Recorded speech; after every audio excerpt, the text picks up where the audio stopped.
भक्तों ओम नमः शिवाय, श्री शिवाय नमस्तुभ्यम, जय श्री महाकाल। जी हाँ भक्तों, कैसे हैं आप सब। आज मैं आपको इस वीडियो के माध्यम से बताने वाला हूं धनतेरस का एक ही बहुत अच्छा उपाय। अगर आपने इस उपाय को किया तो आपकी सारी मनोकामनाएं, जो भी परेशानी हो, दूर होंगी और सारी मनोकामनाएं आपको प्राप्त होगी, आपकी सारी मनोकामनाएं सिद्ध होगी। तो बस वीडियो को आपको कंप्लीट वॉच करना है, पूरा देखना है, पूज्य गुरुदेव की ही कथा से सुन के, और बहुत अच्छे से समझाने का प्रयास कर रहा हूँ। देखिए, हमारा जो धनतेरस का पावन अवसर आ रहा है वो कब है? 10 नवंबर को, आप सबको पता है।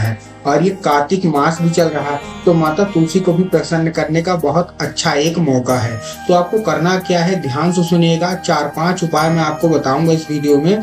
तो आपने अगर उपाय पांचों कर लिए तो आपकी सारी मनोकामना माता रानी पूरी करेंगी और भोलेनाथ भी पूरी करेंगे। तो चलिए हम स्टार्ट करते हैं। लेकिन उससे पहले आपसे रिक्वेस्ट है कि अगर चैनल पे पहली बार आए हैं तो वीडियो को लाइक करके चैनल को कर लें सब्सक्राइब, ताकि पंडित जी के रोज ऐसे उपाय जो कि मैं उनकी कथा से श्रवण करता हूँ आपको सबसे पहले प्राप्त करा सकूं और आप अपना जीवन धन्योधान कर सकें। देखिए, जो मैं उपाय आपको बताता हूँ वो उपाय मैं खुद करता हूँ, उनका फल भी मिलता है, इसीलिए मैं आपको उपाय बताता हूँ। तो चलिए सबसे पहले हम बात कर लेते हैं कि धनतेरस जो है, जो हमारा पावन अवसर है धनतेरस, जहाँ माता लक्ष्मी की और धन्वंतरी देवता की पूजा की जाती है, तो उसका शुभ मुहूर्त क्या है। बहुत सारे लोगों के बीच में ये कंफ्यूजन है कि हमारा जो शुभ मुहूर्त है वो 11 को है, 12 को है, धनतेरस पड़ कब रही है। तो चलिए मैं उसका आपको खुलासा कर देता हूँ, पूज्य गुरुदेव की ही कथा से सुन के और उनके बताए द्वारा वचनों से आपको बताने का प्रयास करूंगा। तो देखिए, अगर हम शुभ मुहूर्त की बात करें तो शुभ मुहूर्त है 10 नवंबर दोपहर 2:35 से लेके 11 नवंबर सुबह 9:30 बजे तक। कब है, मैं ध्यान से लिख लीजिएगा, सुन लीजिएगा, वीडियो को सेव भी कर लीजिए। क्या करना है, 10 नवंबर को सुबह नहीं है, दोपहर से है, ठीक है ना। दोपहर 2:35 से लेके 11 नवंबर सुबह 9:30 बजे तक आपका ये जो शुभ मुहूर्त है वो पड़ रहा है धनतेरस का। तो कोशिश यही करिए कि जो भी आप पूजा पाठ करेंगे, जो भी आप नई चीजें खरीदेंगे, वो आप कृपया करके इसी बीच खरीदें और आप अपना जीवन धन्योधान बनाइए। तो ये तो हुआ हमारा जो शुभ मुहूर्त है। अब मैं आपको बात करने वाला हूँ कि जो उपाय है, देखिए 2-3 उपाय मैं आपको बताऊंगा, ध्यान से समझिएगा, ध्यान से करिएगा। जो पहला उपाय है वो है चौमुखी दीपक का। चौमुखी दीपक मतलब जो 4 मुख का दीपक रहता है, मिट्टी का ही दीपक आपको लेना है। तो चौमुखी दीपक आपको लेना है कितने? 3। कितने लेना है? 3। आपको लेना है 3 चौमुखी दीपक। अब उसमें क्या करना है, आपको दिया जला दिया। और उसमें दिया जलाना किसका है? अगर आप ये सोच रहे हैं कि घी का दिया जलाना है, तो जी हाँ दोस्तों, आप गलत हैं। आपको घी का दिया नहीं जलाना है, आपको दिया जलाना है सरसों के तेल का। ठीक, आपको सरसों के तेल का दीपक वो जलाना है। और उसमें से आपको 3 खड़ी इलायची क्या डालना है, इलायची आपको डाल देनी है। बस एक चीज का आपको ध्यान रखना है कि इलायची तो आप जो होगी वो कहीं से टूटी फूटी ना हो, खंडित ना हो, इस चीज का आपको ध्यान रखना है। जो इलायची होती है, मतलब कोई भी चीज है, अगर आप पूजा में खंडित चढ़ा रहे हो तो भगवान स्वीकार नहीं करते। फिर पूज्य गुरुदेव कहते हैं कि माता लक्ष्मी को और धन्वंतरी देवता को हल्दी बहुत पसंद है। तो कोशिश ये करिएगा कि आपने हल्दी ले ली, और हल्दी को आपको क्या करना है, पीस को उसका पेस्ट बना लेना है पानी में। क्या करना है, उसका जो पेस्ट है वो बना लेना है पानी में, और उसको क्या करना है, लेपन कर देना है किसमें, इलायची में। इलायची में आपको क्या करना है, लेपन कर देना है। और उसके बाद वो इलायची आपको उसी दिए में डाल देनी है। अपनी जो भी मनोकामना है वो पूरी करके, जो भी अपनी मनोकामना है वो बोल भी देनी है। देखिए, यही छोटी छोटी चीजें होती हैं जो कि आपकी पूजा को विधि पूर्वक पूर्ण कराती हैं और आपकी मनोकामना को सबसे पहले माता लक्ष्मी के चरणों में रखती हैं। तो आपने वो डाल दिया। अब आप ये सोचोगे कि ठीक है 3 दीपक हैं, तुम 3 दीपक का करेंगे क्या, कहाँ कहाँ लगाएंगे। तो देखिए, आपको भी पता है कि कार्तिक मास चल रहा, तो आपको जो पहला दीपक है वो माता तुलसी के श्री चरणों में रख देना है। कहाँ, जहाँ माता तुलसी आपकी होंगी। अगर आपके घर में है तो बहुत अच्छी बात है, लेकिन अगर आपके घर में नहीं है किसी कारणवश, तो अगल बगल जो भी होगा वहां जाके आपको वो दीपक अर्पित कर देना है। और अपनी जो भी मनोकामना है वो मांगनी है।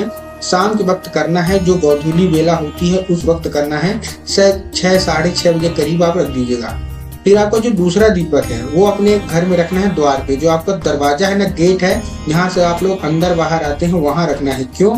पूज्य गुरुदेव बताते हैं कि माता लक्ष्मी और दरिद्रता दोनों आपस में बहने हैं, बट दोनों में इतना फर्क है कि जहाँ दरिद्रता रहती है वहाँ माता लक्ष्मी का वास नहीं होता, और जहाँ माता लक्ष्मी का वास होता है वहाँ दरिद्रता छू भी नहीं पाती। तो आप क्या करिएगा, जो दूसरा हमारा दीपक है उसको आपको माता लक्ष्मी का स्मरण करके अपने गेट के बाहर रख देना है और अपनी जो भी मनोकामना मांगनी है और उनसे ये भी बोलना है कि माता लक्ष्मी आप ही हमारे घर में सदैव वास करिए। अगर माता लक्ष्मी वास करेंगी तो आपके घर में दरिद्रता कभी नहीं आएगी, पैसे की तंगी कभी नहीं आएगी, न लड़ाई झगड़ा कुछ नहीं होगा और आपका घर धन्य धन से भर जाएगा। अब बात आती है कि जो हमारा तीसरा दीपक है वो कहाँ रखेंगे। पहला दीपक तो आपने तुलसी में रख दिया, दूसरा दीपक अपने द्वार में रख दिया, अब तीसरा दीपक कहाँ रखेंगे। तो तीसरा दीपक तो आपको क्या करना है, आपको जितना भी घर है, bathroom, kitchen, bedroom, hall, store room, जितना भी है उसको सबको घुमाना है और आरती लगवा देनी है, मतलब लाप लगवा देनी है, जो भी आग होगी, जो भी आरती है, ठीक। और वो सब लगवाने के बाद जहाँ माता रानी आपने पूजा की है वहां रख देनी है और जो भी मनोकामना है वो मांग लेनी है। तो ये था हमारा दूसरा उपाय जो कि दीपक का था। तो मैंने अभी आपको क्या बताया, आपको मैंने शुभ मुहूर्त बताया और दीपक का उपाय बताया। अब आपको क्या करना है, उसी रात आपको इलायची का उपाय करना है। क्या इलायची, देखिए इलायची बहुत पसंद है माता रानी को, तो ध्यान से करिएगा। आपको लेना है एक दीपक जो कि मिट्टी का होगा, उसमें सरसों का तेल डालना है और एक इलायची डाल देना है। क्या डालना है ना, सरसों का तेल उसी दीपक में और एक इलायची अवश्य डाल दें और उसको माता रानी की पूजा करें। देखिए आप जो दीपक है उसमें तो नॉर्मल पूजा करते ही हैं, लेकिन अगर दीपक में आप इलायची डाल देंगे तो उसकी जो महक होती है, जो सुगंध होती है, वो माता रानी के पास पहुंचती है और माता रानी खुश हो जाती हैं। तो आप ये डाल के अपनी जो भी मनोकामना है वो मांग के वो दीपक जरूर लगा दीजिएगा। फिर बात आती है कि अगला उपाय कौन सा है। तो देखिए अगला उपाय धनिया का है। धनिया के क्या करना है, आपको खड़ी धनिया लेना है, ठीक। खड़ी धनिया, पीसी धनिया नहीं लेना है, खड़ी धनिया लेना है और धनिया लेके आ जाना है। अब आप जहाँ पूजा करेंगे उसी बीच आपको धनिया रख लेना है और उसके बीच में आपको एक सिक्का डाल देना है। अगर आपके पास चांदी का सिक्का है तो बहुत अच्छी बात है, लेकिन अगर आपके पास चांदी का सिक्का नहीं है तो कोई बात नहीं, आप नॉर्मल सिक्का डाल सकते हैं, 1 रुपए, 5 रुपए, 10 रुपए का। तब आपको क्या करना है, आप जैसे नारियल मानते हैं ना लाल कपड़े में, सेम टू सेम पूजा करने के बाद वो जो होगी, जो शक्ति आ जाती है धनिये में, तो आपको क्या करना है, एक लेना है लाल कपड़ा और वो पूरी धनिया, थोड़ी सी है तो मतलब पूरी धनिया आपको बढ़िया उसको पोटली बना के अपने किसी घर में रख देनी है, कहीं टांग देना है और जो भी मनोकामना है वो मांग लेनी है।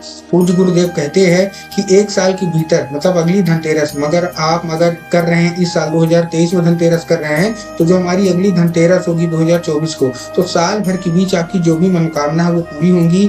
बाहर की चीजें, जो निगेटिव नकारात्मक चीजें वो घर में प्रवेश नहीं करेगी, क्योंकि आपने पोटली बांध रखी है और बाकी चीजें सब अच्छी होने लगेंगी। तो ये उपाय आपको करना है। फिर अगर लास्ट की बात करें तो आपको झाड़ू, देखिए धनतेरस के दिन सब लोग क्या करते हैं, खरीदते हैं नई नई चीज, सोना चांदी जेवरात सब लोग ये खरीदते हैं और बर्तन भी बहुत सारे लोग खरीदते हैं। तो आपको क्या करना है, आपको लाना है एक नई झाड़ू। क्या लाना है, एक नई झाड़ू जरूर लेके आइएगा। अब जो झाड़ू लेके आएंगे तो जो पुरानी वाली आपकी झाड़ू है उसको हटा देना है घर से। जो आपकी पुरानी वाली झाड़ू है उसको घर से हटा देना है और नई झाड़ू से पूरे घर में झाड़ू मारना है।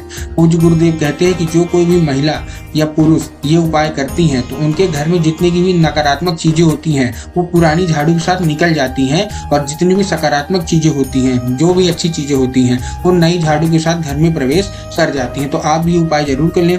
वीडियो अच्छी लगी हो तो वीडियो को लाइक करके चैनल को सब्सक्राइब कर लें और कमेंट बॉक्स में हर हर महादेव जरूर लिख दें।